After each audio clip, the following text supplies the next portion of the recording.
ইসরায়েলকে মধ্যপ্রাচ্যের super power বানাতে চেয়েছিল আরব আমিরাতের প্রেসিডেন্ট মোহাম্মদ বিন জায়েদ এবং স্বাক্ষর করেছিলেন আব্রাহাম অ্যাকর্ড।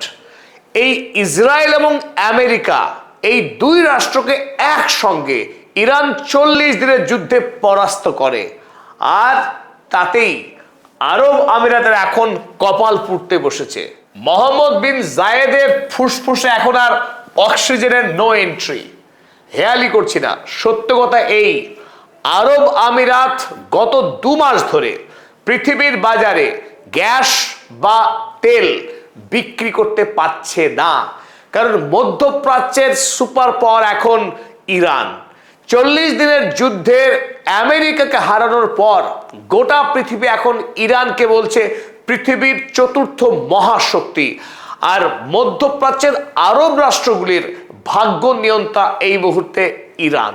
ইরান হরমুজ প্রণালীর উপরে একচ্ছত্র আধিপত্য প্রতিষ্ঠা করবার পর গোটা আরব পৃথিবীর যে অর্থনীতি, সেই অর্থনীতিকে এখন নিয়ন্ত্রণ করছে।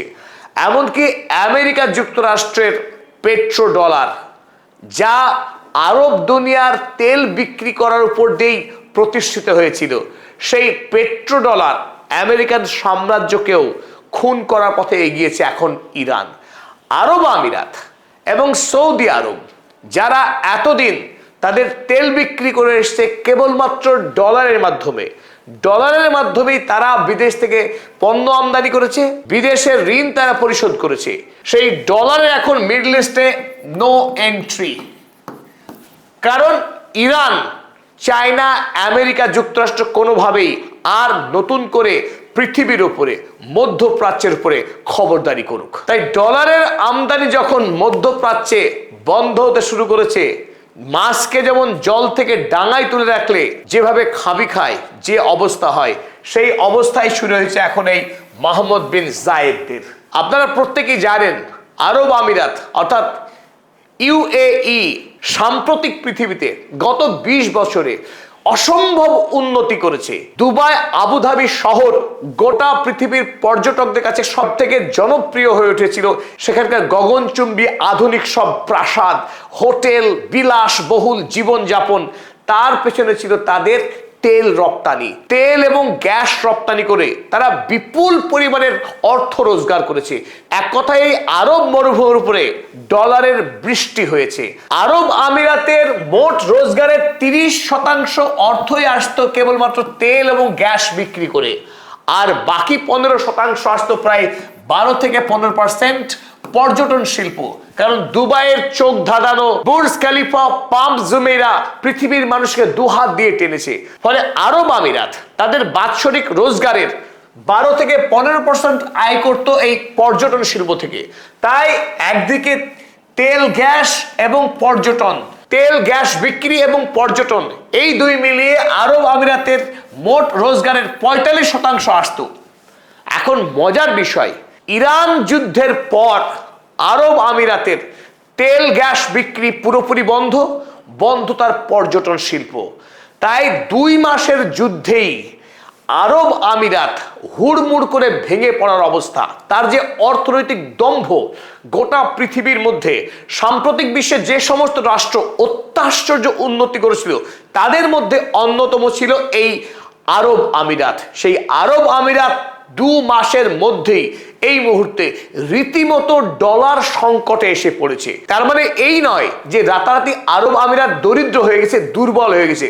দুর্বল বা দরিদ্র কোনোটি হয়নি, কিন্তু ইরান যুদ্ধ শুরু হবার পর থেকেই এই হরমুজ প্রণালী পুরোপুরি রয়েছে ইরানের দখলে। আর হরমুজ প্রণালী ইরানের দখলে আসার পর থেকেই ইরান সম্পূর্ণরূপে সেই সমস্ত জাহাজ চলাচল বন্ধ করে দিয়েছে যারা আমেরিকার ডলারের মাধ্যমে তাদের তেল রপ্তানি করত, গ্যাস রপ্তানি করত। আরব আমিরাত যেহেতু আমেরিকা এবং ইসরায়েলের সবচাইতে ঘনিষ্ঠ বন্ধু, আপনারা এও জানেন যে এই যুদ্ধ চলাকালীন সময়ে ইরান সবচাইতে বেশি ড্রোন এবং মিসাইল হামলা চালিয়েছে যে দেশটির উপরে, সেই দেশটির নাম কিন্তু ইসরায়েল নয়, সেই দেশের নাম আরব আমিরাত। যদিও আরব আমিরাতকে সরাসরি ধ্বংস করার অভিপ্রায় নিয়ে ইরান হামলা চালায়নি, কেবল ছিল সতর্ক করা। কারণ তারা যদি ইসরায়েল এবং আমেরিকার সঙ্গে বন্ধুত্ব ছেদ না করে, তাহলে আগামী দিনে এই আরব আমিরাতকে ভয়ঙ্কর শিক্ষা দেবে ইরান। তার আগাম সতর্ক মাত্র পিকচার আবি বাকি হে মেরা দোস্ত, এ তো সির্ফ ট্রেলার থা। একরকম ইরান একরকম এই কথা বলতে চেয়েছিল। আর তাতেই আরব আমিরাতে যে অসংখ্য বন্দর আপনারা ছবিতে দেখছেন, এই নীল কালার, এটি হচ্ছে আরব আমিরাতের ম্যাপ। এই পারস্য উপসাগর জুড়ে অসংখ্য বন্দর রয়েছে আরব আমিরাতের। যে বন্দরের মধ্যে অন্যতম বিখ্যাত এই খলিফা পোর্ট। এই খলিফা পোর্ট থেকে প্রতিদিন বিপুল পরিমাণের তেল বিদেশের বাজারে রপ্তানি করা হয়। এদিকে দুবাইয়ের বিখ্যাত বন্দর জাবেল আলী, এই সমস্ত বন্দর থেকে পণ্য তারা একটাই মাত্র রুট, এই হরমুজ প্রণালী হয়ে আরব সাগর দিয়ে তারা পৃথিবীর বিভিন্ন দেশে ছড়িয়ে পড়তো। যুদ্ধ শুরু হওয়ার আগে যেখানে এই হরমুজ প্রণালী দিয়ে আরব আমিরাত থেকে দিনে 130 থেকে 140টির মতো জাহাজ ভর্তি হয়ে বিদেশে বাজারে যেত, সেই সংখ্যা নেমে দাঁড়িয়েছে 3 থেকে 5 মাত্র। ইরান সেই সমস্ত জাহাজকেই হরমুজ প্রণালী পার হওয়ার অনুমতি দিচ্ছে আরব আমিরাতের, যে জাহাজগুলো ঔষধের মতো জীবনদায়ী পণ্য নিয়ে যাচ্ছে। বাকি সমস্ত জাহাজের উপরে ইরান নিষেধাজ্ঞা জারি করে দিয়েছে। ফলে এই মুহূর্তে আরব আমিরাতের হাতে যে বিপুল পরিমাণের ডলারের চাহিদা, সেই ডলারের আমদানি কিন্তু বন্ধ। কিন্তু আরব আমিরাত প্রতিদিনের জন্য বিদেশ থেকে যে পণ্য আমদানি করতে হয়, সেই পণ্যের দাম পরিশোধ করতে হবে ডলারে। অর্থাৎ ডলার প্রতিদিন তার দেশ থেকে বেরিয়ে যাচ্ছে। বিদেশের যে সমস্ত ঋণ, সেই ঋণ পরিশোধের জন্য তাকে প্রতিদিন অনলাইন ট্রানজাকশন করতে হচ্ছে ডলারের। কিন্তু তেল এবং গ্যাস যেহেতু রপ্তানি বন্ধ, তাই বিদেশ থেকে আরব আমিরাতে কিন্তু কোনো রকম ডলারের যোগ হচ্ছে না, কেবল বিয়োগ আছে, যোগ নেই। ধারাবাহিকভাবে গত 2 মাস ধরে আরব আমিরাত শুধু পেমেন্ট করেছে ডলারে, কিন্তু ডলার তার দেশে আসেনি। তাই ইতিমধ্যেই আরব আমিরাত রীতিমতো ডলার সংকটের পথে এগিয়েছে। এই সীমাহীন চাপের মাঝেই আরব আমিরাতের সেন্ট্রাল ব্যাংকের গভর্নর খালেদ মোহাম্মদ বালামা তিনি আমেরিকা সফর করলেন গত সপ্তাহে। ওয়াশিংটনে আমেরিকার ব্যাংকের শীর্ষ কর্তাদের সঙ্গে তিনি একটি গুরুত্বপূর্ণ বৈঠক করলেন এবং আমেরিকাকে রীতিমতো থ্রেট জারি করলেন। আর সেই খবর প্রকাশ করেছে আমেরিকার বিখ্যাত journal the Wall Street journal. Wall Street journal বিস্তারিত রিপোর্টে জানিয়েছে যে আরব আমিরাত আমেরিকাকে 2টি অপশন দিয়েছে।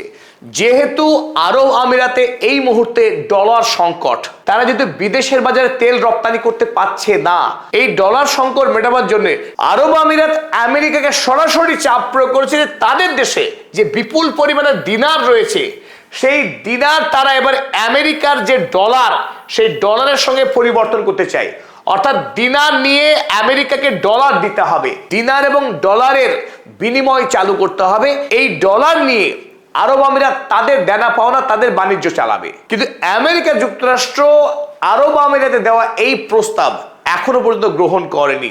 তারা ডলার দেবে কিন্তু দিনার গ্রহণ করবে না। তাদের দেশের ডলার দিয়ে সারা পৃথিবীর বাণিজ্য চলবে, কিন্তু কোন দেশের মুদ্রা তারা গ্রহণ করবে না।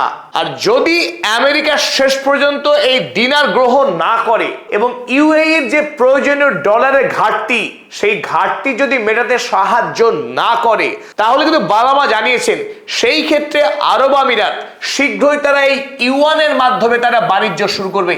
ইউয়ানের মাধ্যমে তারা তেল এবং গ্যাস বিক্রি করা শুরু করবে। সেটাই তাদের কাছে এখন একমাত্র অপশন হয়ে দাঁড়াবে। কারণ হরমুজ প্রণালী বন্ধ তাদের জন্য, যারা ডলারের বিনিময়ে তেল এবং গ্যাস বিক্রি করে। কিন্তু যদি আরব আমিরাত আগামী দিনে এই চাইনিজ ইউয়ানের মাধ্যমে যদি তেল বিক্রি করে, তাহলে ইরান কিন্তু ওই আরব আমিরাতের জাহাজ আটকাবে না। অর্থাৎ যদি আরব আমিরাত মনে করে আগামী দিনে তারা চীনের সঙ্গে বন্ধুত্ব করবে, ইরানের সঙ্গে তাদের সকল বিবাদ মিটিয়ে নেবে এবং ইউয়ান দিয়ে তারা ব্যবসা শুরু করবে, সেই ক্ষেত্রে কিন্তু আরব আমিরাত অনায়াসেই এই বিপদে হাত থেকে রক্ষা পেতে পারে। কিন্তু রক্ষা পাবে না আমেরিকা যুক্তরাষ্ট্র, যে আমেরিকা যুক্তরাষ্ট্রের একমাত্র অস্ত্রই পেট্রো ডলার। সারা পৃথিবীর যে তেল কেনা বেচা, ব্যবসা বাণিজ্য, যেটা একমাত্র ডলারের মাধ্যমে হয়, তার কারণ এই তেল। আর তেল যদি একবার হাত থেকে বেরিয়ে যায়, সৌদি আরব প্রস্তুত হয়ে রয়েছে পেট্রো ইউয়ান ব্যবহার করতে, অর্থাৎ ইউয়ানের মাধ্যমে বাণিজ্য করতে। আর সেই দেশে যদি শেষ পর্যন্ত আরব আমিরাত যুক্ত হয়, তাহলে আমেরিকার পেট্রো ডলারের পতন অনিবার্য। তাই ইরান যুদ্ধের আসল প্রভাব কিন্তু যুদ্ধের সময় নয়, যুদ্ধের পরেই দেখা যাচ্ছে। তারই বাস্তব ছবি এখন দেখছি আমরা মধ্যপ্রাচ্যে। আমেরিকা এবং ইসরায়েলকে ধ্বংস করা তো বটেই, তাদের যে ব্যবস্থাপনা মধ্যপ্রাচ্যে গড়ে উঠেছিল, গোটা ব্যবস্থাকেই ইরান এই মুহূর্তে রীতিমতো চ্যালেঞ্জের মুখে ফেলে দিয়েছে। এখন দেখা যাক আমেরিকা যুক্তরাষ্ট্র কি সিদ্ধান্ত গ্রহণ করে। আরব আমিরাতকে বাঁচাতে আমিরাতি দিনার গ্রহণ করে, নাকি আত্মহত্যা করতে পেট্রো ইউয়ানে বাণিজ্য করার অনুমতি দিয়ে দেয় আরব আমিরাতকে।